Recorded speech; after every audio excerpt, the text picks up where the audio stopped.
मैं 7 साल का था जब मेरी माँ हमें छोड़कर चली गई। मेरे पास उनकी कोई ख़ास यादें नहीं हैं, होती भी कैसे। जो भी वक़्त मैंने उनके साथ गुज़ारा, उस वक़्त मैं बहुत नासमझ था। But on the other hand मेरे पिताजी के साथ हमेशा मैं नाराज़ रहा करता था। मुझे लगता था कि जो मैं डिज़र्व करता हूँ, वो प्यार, वो अटेंशन उन्होंने मुझे कभी नहीं दिया। हाँ, वो मेरी सारी ज़रूरतें पूरी करते थे। मुझे कभी किसी बेसिक चीज़ की कमी महसूस नहीं हुई। I always had dinner on my plate, लेकिन वो डिनर मुझे हमेशा अकेले खाना पड़ता था। मुझे लगता था कि हमेशा मेरे पिताजी ने अपने काम को मुझसे ज़्यादा अहमियत दी है, और अगर वो कोई बहुत ही ख़ास काम करते या फिर एक बहुत रेप्यूटेड या एक बड़े आदमी होते, तो शायद मैं ये चीज़ समझ भी पाता। लेकिन हम द ग्रेट रेड कैनियन रास्ते पर एक छोटी सी दुकान और एक गैस स्टेशन ओन करते थे, जहाँ हार्डली हफ्ते में 4 कस्टमर्स आया करते थे। बट फिर भी मेरे पापा अपने काम को लेकर, जो कि मुझे लगता था बहुत ही यूज़लेस है, कुछ ज़्यादा ही सीरियस रहा करते थे। चाहे मेरी कितनी भी इम्पोर्टेंट चीज़ हो, वो कभी भी अपने काम को मिस नहीं किया करते थे। अंकल रॉबी मुझे मेरे पापा से ज़्यादा प्यार करते हो, मुझे ये महसूस होता था। ज़्यादातर मैं अंकल रॉबी के पास ही रहा करता था, क्योंकि मेरे पापा दिन में तो कभी गैस स्टेशन जाना मिस कर सकते थे, लेकिन वो हर रात शाम 6 बजे से लेकर सुबह के 6 बजे तक वो गैस स्टेशन पर ही होते थे। और शायद इसीलिए जैसे ही मुझे अपनी स्कूल ख़त्म करके इन सब चीज़ों से, अपने पापा से दूर जाने का मौका मिला, मैंने यहाँ से सबसे दूर जो कॉलेज मुझे एडमिशन दे रही थी, उसमें एडमिशन ले लिया और मैं इन सबसे दूर चला गया। लेकिन मेरे कॉलेज के तीसरे साल में, जब मेरी स्टडीज़ को शायद 8-10 महीने बाकी होंगे ख़त्म होने में, अंकल रॉबी का मुझे फ़ोन आया। उन्होंने कहा कि तुम्हारे पापा की तबीयत बहुत ख़राब है, तुम्हें घर आ जाना चाहिए। इवन दो मैंने कभी वो कनेक्शन फ़ील नहीं किया, पर फिर भी मैं अपने पापा से प्यार करता था और मैं तुरंत जितना जल्दी हो सके अपने घर वापस आया। लेकिन मुझे पहुंचने में देर हो चुकी थी। जब तक मैं हॉस्पिटल पहुंचता, my father was gone. I couldn't cry, क्योंकि जब आप किसी को खो देते हैं तो उनकी यादें होती है, उनके साथ बिताए वो पल होते हैं जो आपको उनकी याद दिलाते हैं, उन्हें उन्हें मिस करवाते हैं। बट मेरे पास कोई ज़्यादा यादें थी ही नहीं।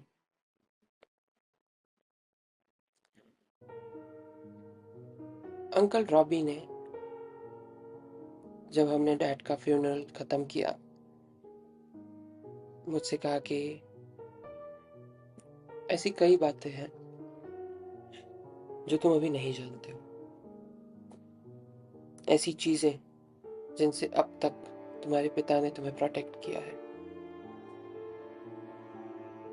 लेकिन अब वो वक्त आ चुका है जब तुम अपने पिता को और अच्छे से समझो, ये जानो कि वो कौन थे। मैंने सोचा कि आई डोंट केयर, मैं नहीं जानना चाहता। उन्होंने मुझे एक रेड कलर की डायरी दी। मैंने कई बार अपने पिता के साथ इस डायरी को देखा था, लेकिन कभी इस पर ज़्यादा ध्यान नहीं दिया। मुझे कभी लगा नहीं कि मेरे पापा कोई डायरी लिखने वाले टाइप के इंसान होंगे। उन्होंने मुझसे कहा कि उन्होंने ये डायरी सिर्फ और सिर्फ तुम्हारे लिए लिखी है। वो चाहते थे कि वो खुद तुम्हें इसको दे जब तुम अपनी कॉलेज खत्म करके यहाँ वापस आओ, लेकिन अनफॉर्चुनेटली वो नहीं हो सका। तुम इस डायरी को पढ़ सकते हो।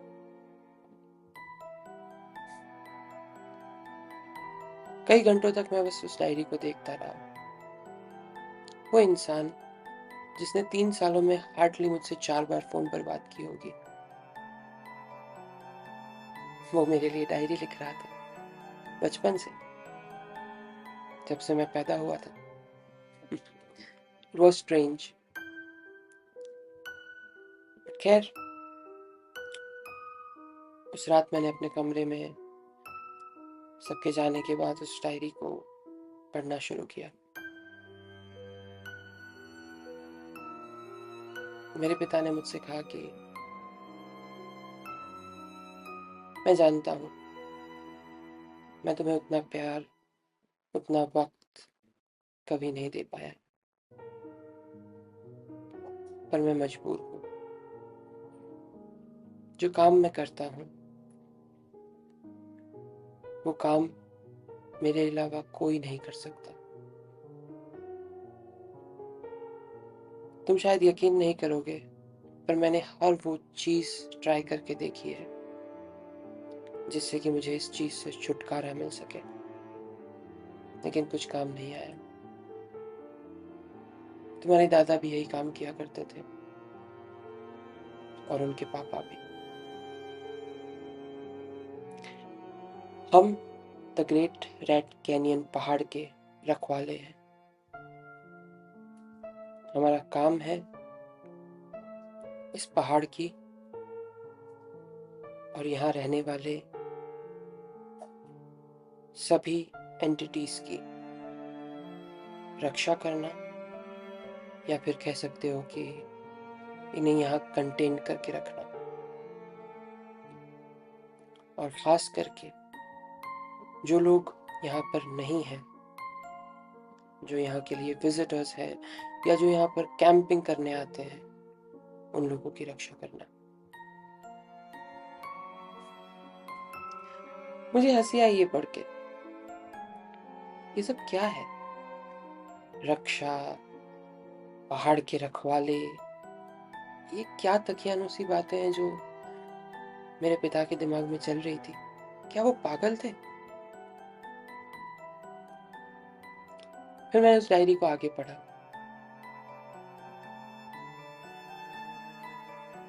उन्होंने मुझसे कहा था कि मैं उन चीजों का जिक्र तक नहीं करना चाहता इस डायरी में जो इन पहाड़ों में और इन पहाड़ों की रातों पर राज करते हैं। मैं बस तुम्हें अपने आप को सुरक्षित रखने के तरीके और लोगों को इन चीजों से सुरक्षित रखने के तरीके समझाना चाहता हूँ। मैं चाहता हूँ कि तुम इस चीज को एक्सेप्ट करो कि ये हमारी डेस्टिनी है। ये काम हमें करना ही होगा।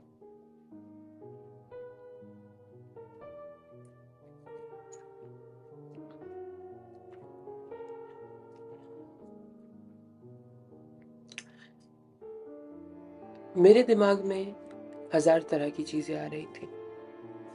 मैं सोच रहा था कि ये सब क्या है? ये मेरे पिता ने क्या बातें लिखी हैं इस डायरी में? और क्या ये किसी तरह का मजाक हो रहा है मेरे साथ? मगर नहीं, वक्त ने मुझे इन सब चीजों का इल्म करवाया, एहसास करवाया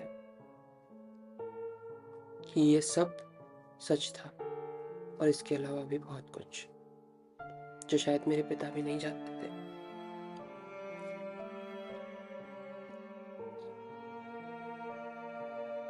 मेरे लिए कुछ रूल्स लिखे गए थे, या फिर कहिए कि इंस्ट्रक्शंस, जिन्हें मुझे फॉलो करना था और मुझे उसी काम को कंटिन्यू करना था जो मेरे पिताजी किया करते थे।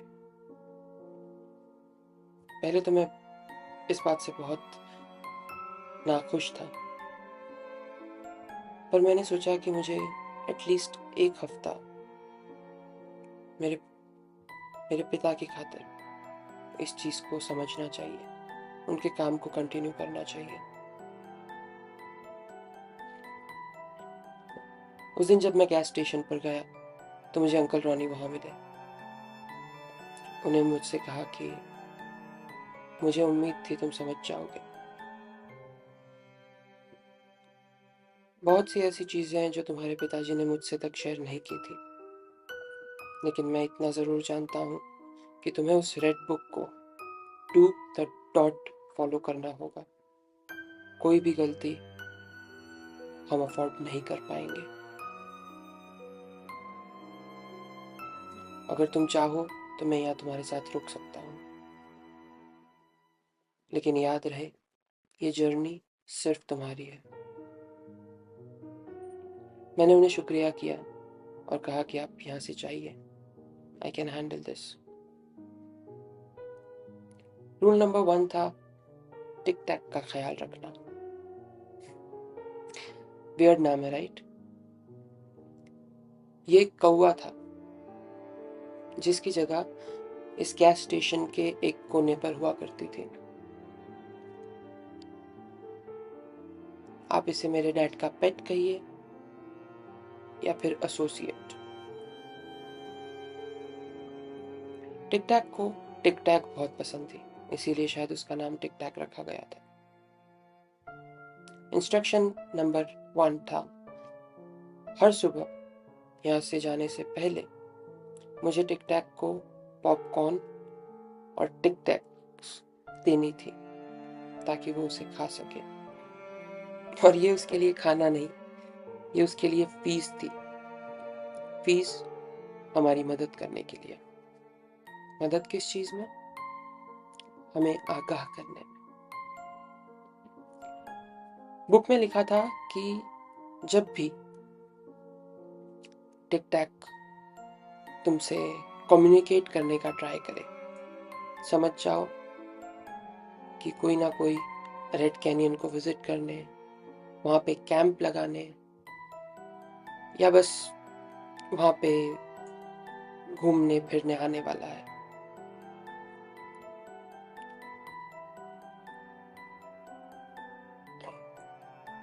ओके। रूल नंबर 2 या फिर सेकंड इंस्ट्रक्शन, अगर कोई भी विजिटर रेड कैनियन पर जा रहा है तो तुम्हें एक चीज का खास ख्याल रखना है कि कोई भी चीज उसके पास रेड कलर की नहीं होनी चाहिए। मान लो कि उसका टेंट रेड कलर का है, तुम्हें किसी भी कीमत पर उन्हें वो रेड टेंट वहां पर लेकर जाने नहीं देना है। तुम्हें रेड कलर की कार, रेड कलर के कपड़े, रेड कलर की किसी भी चीज को इस गैस स्टेशन से और रेड कैनियन से दूर रखना है।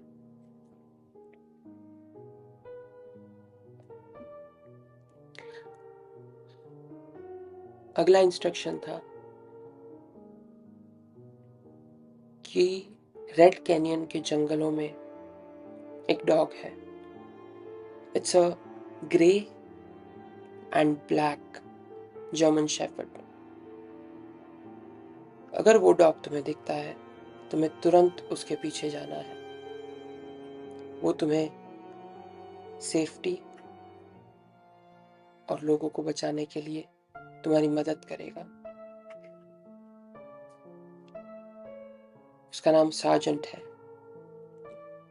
याद रहे, तुम सार्जेंट के पास नहीं जा पाओगे, लेकिन वो हमेशा तुम्हारी मदद करेगा।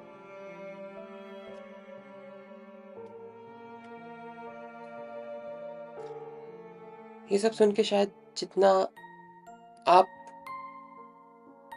शॉक में या आश्चर्य में जा रहे होंगे, मैं भी उतना ही था। और मुझे तो लगता था कि इस रेड कैनियन पे आता ही कौन होगा, और मैं ये भी नहीं जानता था कि हम इन लोगों को किससे बचा रहे हैं। लेकिन फिर भी जैसा कि मैंने कहा,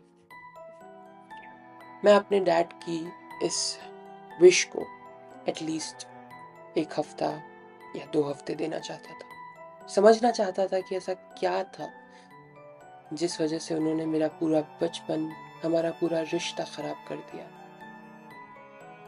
अपने बेटे को तक तवज्जो नहीं दी। मैंने आगे बढ़ा। अगर कभी भी आसमान में हरे रंग की बिजलियां हो रही है या फिर तूफान के संकेत बन रहे हैं, तुम्हें इमीडिएटली उस रोड को, जो कि रेड कैनियन की तरफ जाता है, बंद करना होगा। पीछे जो हमारा टो ट्रक है, उसमें इमरजेंसी सप्लाईज को लेके तुम्हें तुरंत रेड कैनियन की तरफ जाना होगा और वहां पे कैंपिंग कर रहे या विजिट कर रहे किसी भी विजिटर को किसी भी तरह से कोई भी बहाना बना के वहां से निकालना होगा। याद रहे, उस तूफान के दौरान कोई भी वहां पर रात नहीं गुजार सकता।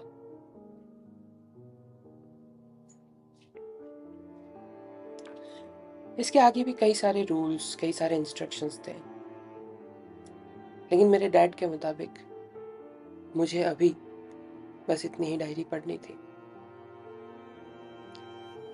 उनके कई सारे नोट्स पर मैंने नजर डाली। ये डायरेक्टली मेरी तरफ तो इशारा नहीं कर रहे थे, लेकिन ये कई सारी चीजें थी, जैसे कि वॉचर कभी भी गैस स्टेशन तक नहीं आएगा, लेकिन हमें सावधानी रखनी है। क्रीचर्स शायद लाइट से डरते हैं, लेकिन अभी भी मैं इसके बारे में श्योर नहीं हूँ। ऐसे कई सारे नोट्स। और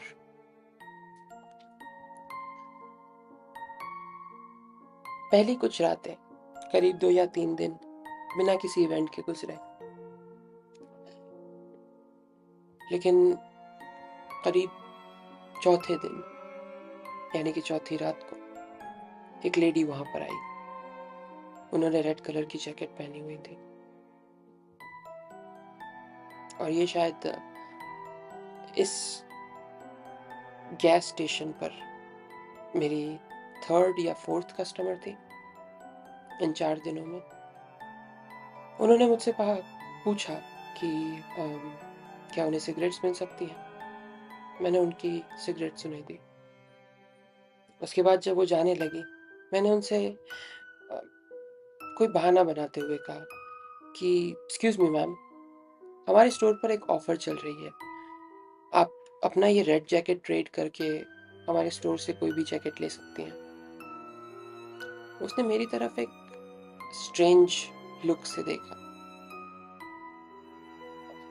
और मैं, क्योंकि मुझे इस चीज़ की कोई भी प्रैक्टिस नहीं थी, मैं और कुछ नहीं सोच पाया। मैंने उनसे कहा कि वो दरअसल लाल रंग पर ना आपको मच्छर काट सकते हैं, तो इसीलिए मैं चाहता हूँ कि आप ये जैकेट उतार दें। उस लेडी ने मेरी तरफ फिर से एक बहुत ही स्ट्रेंज लुक दिया और वो जल्द से जल्द अपनी कार में जाकर बैठ गई। और मैं समझ सकता हूँ कि ये मेरी गलती है। आखिर ऐसी अजीब सी बात सुनकर, वो भी रात के वक्त, कोई अकेली लड़की, उसका डरना जायज था। वो तुरंत वहां से चली गई रेड कैनियन की ओर।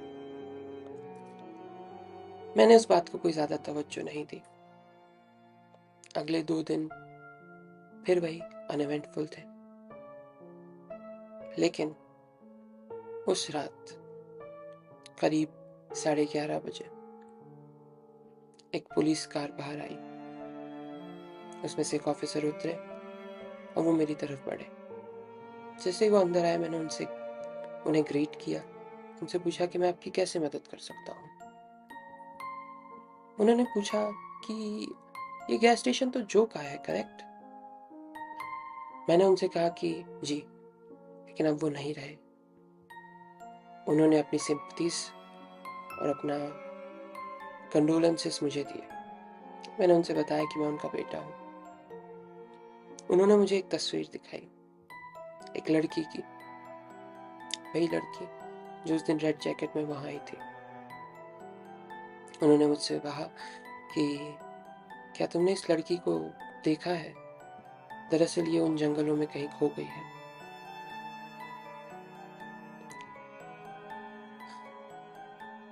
मैं बहुत ही शॉक था। मुझे नहीं लगा था कि उस एक जैकेट या उस एक छोटी सी रूल के ना फॉलो होने का क्या नतीजा हो सकता है। मैं जो भी कुछ जानता था, बजाय उस डायरी के, ऑफ कोर्स, मैंने उनसे कहा कि ये उस दिन यहाँ पर सिगरेट लेने के लिए रुकी थी और उसके बाद ये कैंप पर गई थी। मैंने उन्हें सारा वक्त बताया। वो वहाँ से चले गए। उसके बाद मैंने उनसे रिक्वेस्ट की कि सर, क्या मैं अम, क्या मैं आपसे एक रिक्वेस्ट कर सकता हूँ? उन्होंने मुझसे कहा, हाँ बेटा, बिल्कुल। सर, क्या ये मिसिंग्स यहाँ पे अक्सर होती है? उन्होंने मुझसे कहा कि हाँ,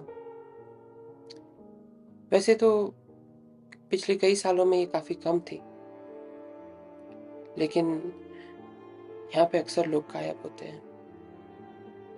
मैंने उनसे कहा कि क्या हमारे पास कोई मिसिंग पर्सन्स बुक या फिर कोई ऐसी चीज़ है जहाँ पर मुझे इन लोगों की डिटेल्स मिल सके? क्या पता मैं किसी को देखूं या किसी को नोटिस करूं तो मैं आपको इन्फॉर्म कर सकता हूँ, राइट?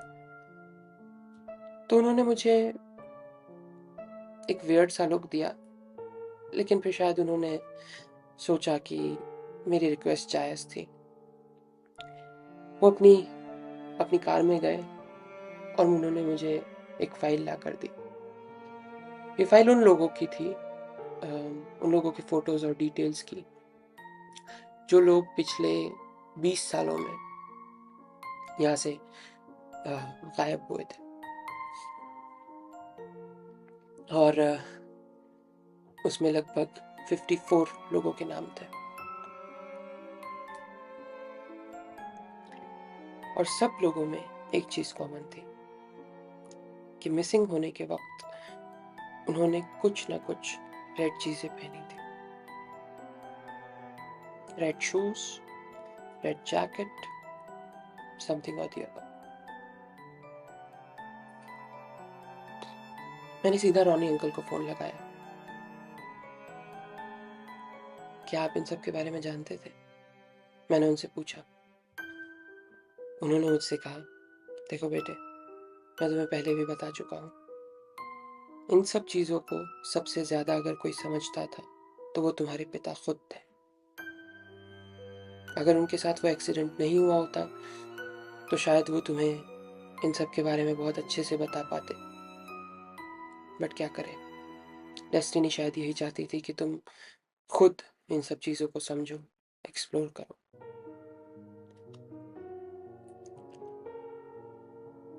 मैंने उनसे कहा कि मैं कोई और बहाना बना सकता था, मैं कुछ कुछ और कह सकता था। ये मेरी स्टूपिडिटी है जिसकी वजह से वो लड़की,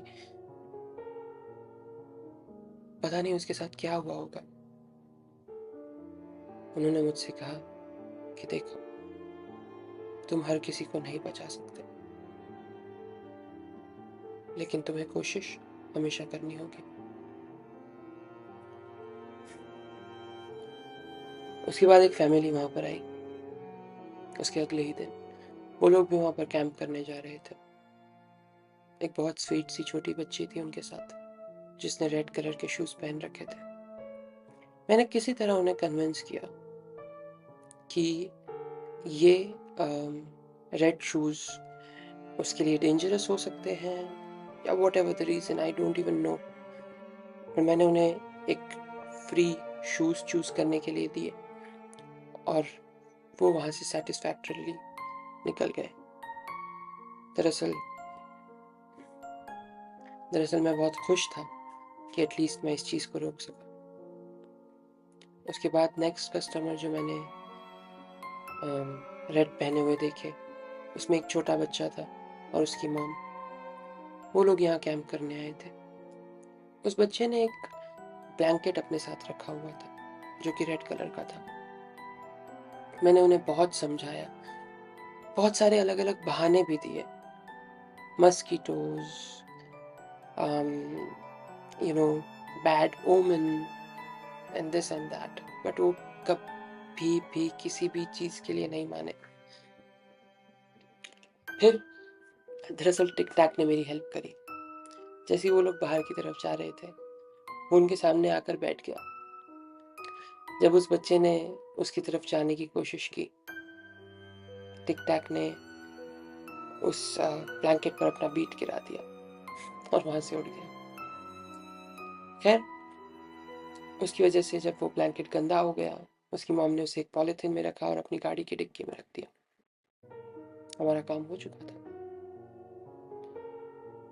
उसके बाद वाले कई दिन मैं पूरी डायरी को पढ़ता रहा, समझने की कोशिश करता रहा कि मैं किन चीजों से डर रहा हूँ, किन चीजों से इन लोगों को बचाने की कोशिश कर रहा हूँ। मुझे 2 एंटिटीज के बारे में पता चला।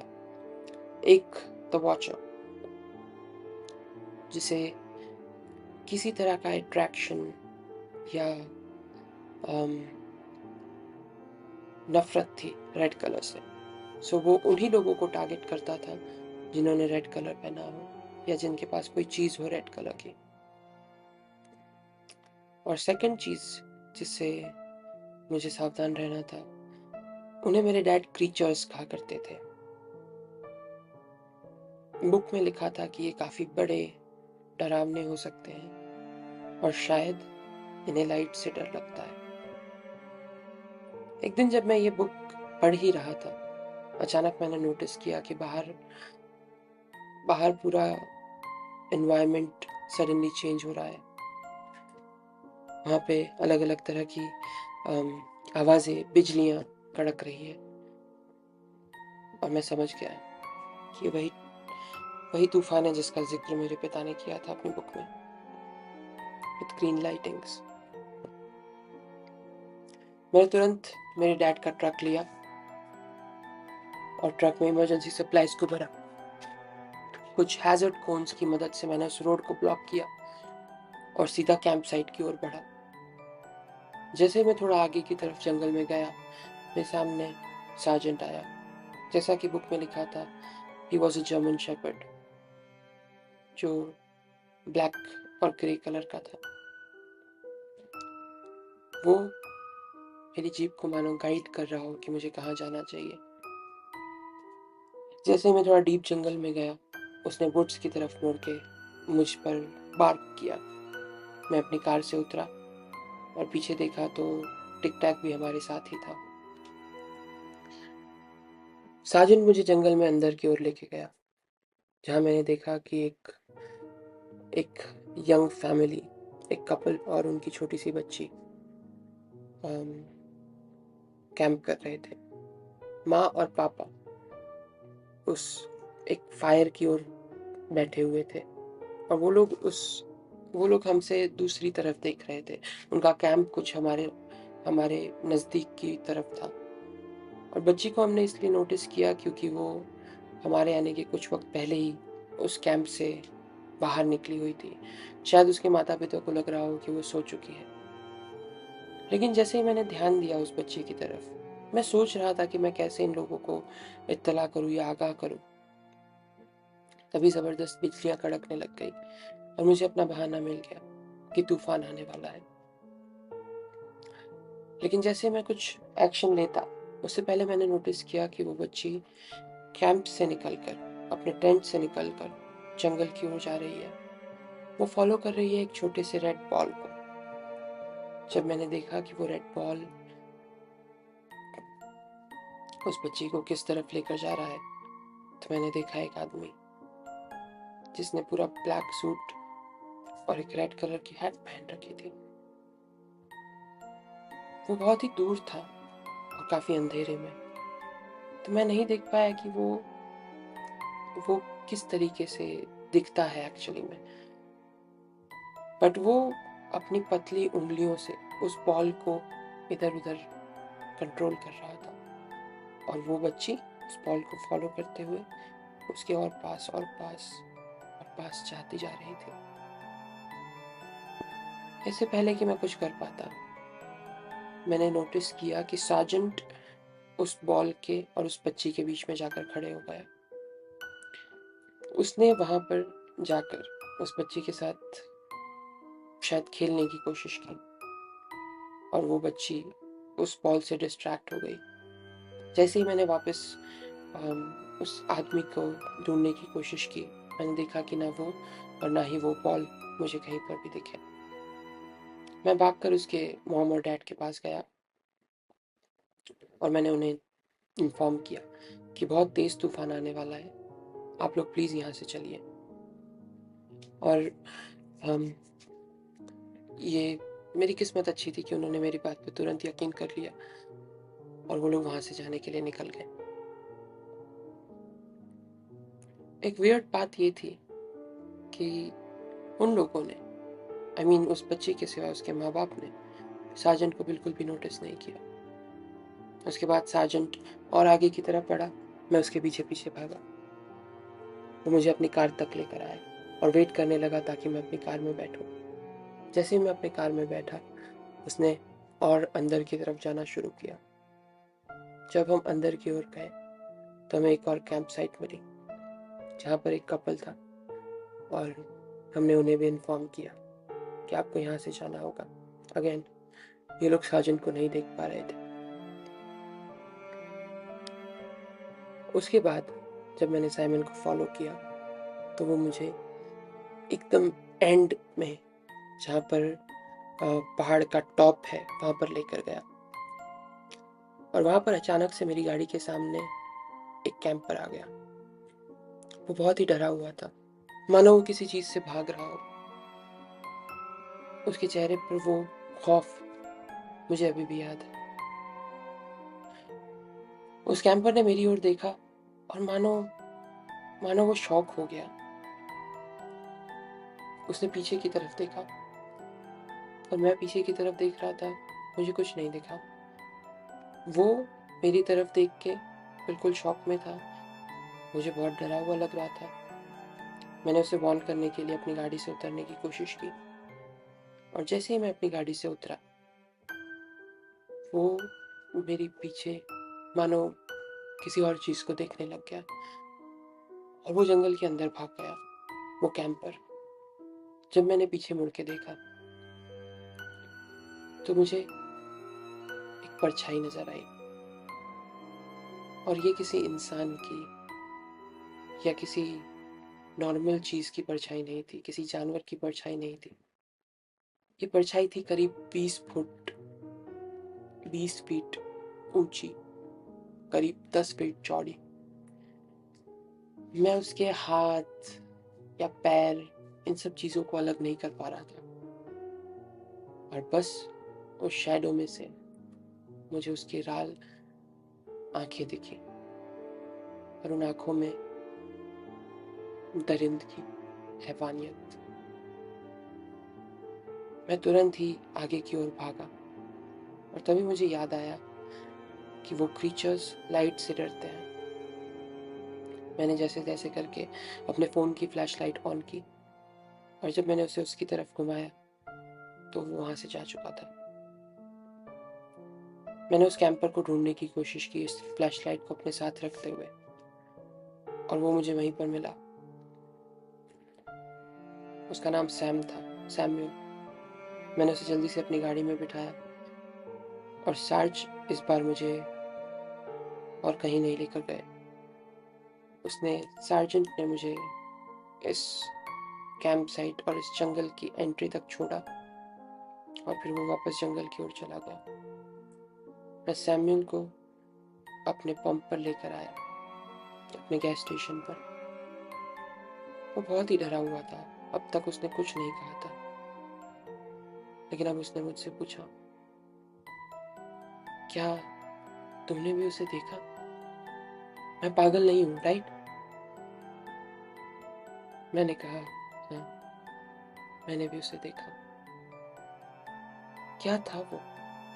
उसने मुझसे पूछा और मैंने कहा, मैं नहीं जानना चाहता।